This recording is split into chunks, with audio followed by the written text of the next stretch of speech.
Okay, so good morning, everyone. You are once again welcome to SST's lecture. Today we are going to continue with our chapter number 4, minerals and power. So today we are heading towards the end of our chapter, and the last chapter we are going to have is conservation of minerals and power resources.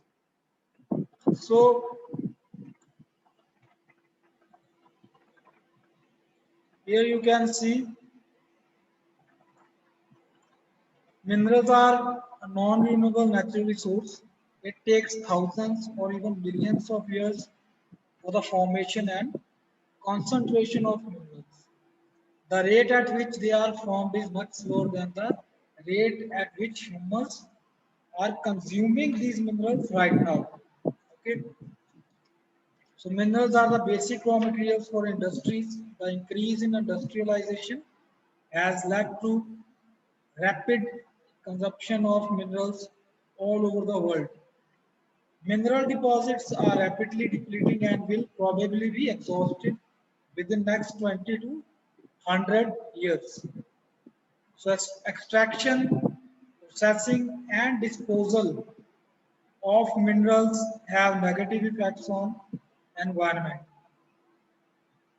Mining not only disturbs and damages the land but also pollutes soil, water and air.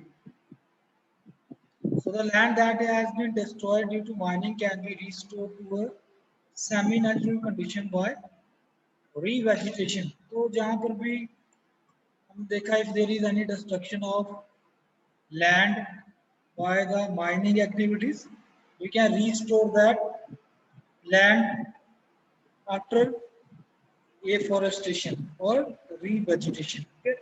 This prevents further degradation of the land and makes it productive for other purposes. Now, conservation measures involve recycling and reuse of minerals. Okay, so this is the best way of conservation. In recycling, used and discarded items are collected and reprocessed into new products.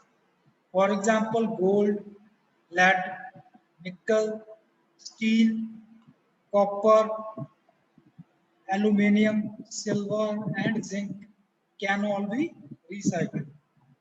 In reusing, used products are collected and used over and over again, like reusing of glass bottles. Recycling and reusing not only renew the mineral resources but also save unspoiled land. So this is how the conservation of minerals and power resources is done. So whatever we have learned in this chapter, there is a quick recap of this that minerals may be metallic and non-metallic. Process of digging out minerals from rocks buried under the earth's surface is called mining. Conventional sources are limited and cause pollution. Non-conventional sources are renewable sources of energy and are eco-friendly. Minerals can be conserved by recycling and reusing. So this was our chapter. So now we can head towards the book exercises. So let's do the book exercise right now. Here you can see the first. Here are the fill in the blanks. So Australia leads in production of dash in the world.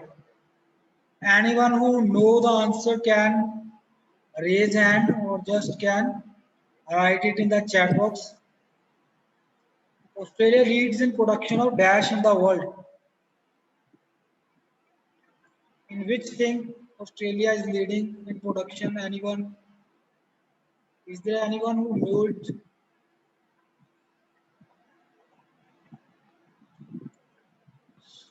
Okay, so if you don't know, I can write it for you.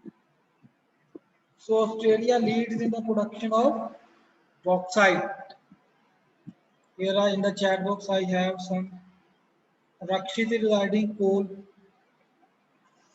but that's not coal, that is bauxite. So I'm writing it for you. So write in the first fill the blanks bauxite. Second is Asia produces more than half of the world's dash.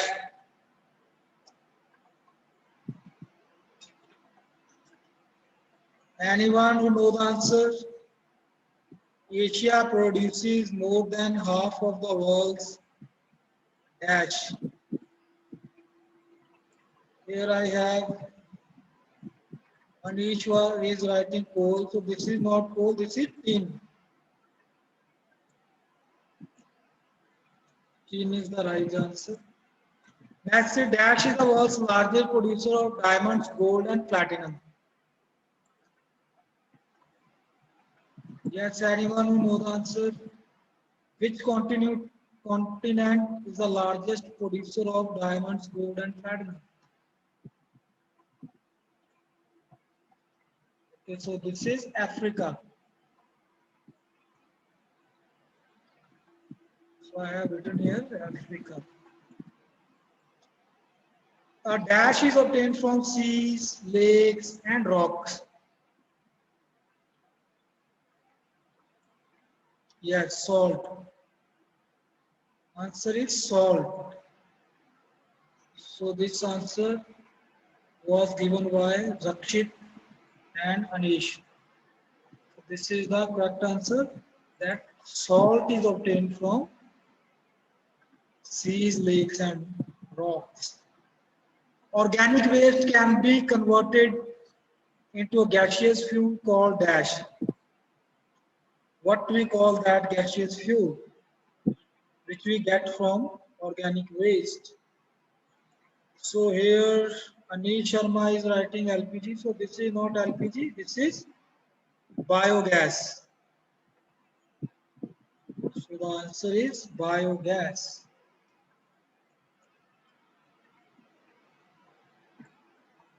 Okay, so this was your exercise A. So now we will move on. Correct the following sentences.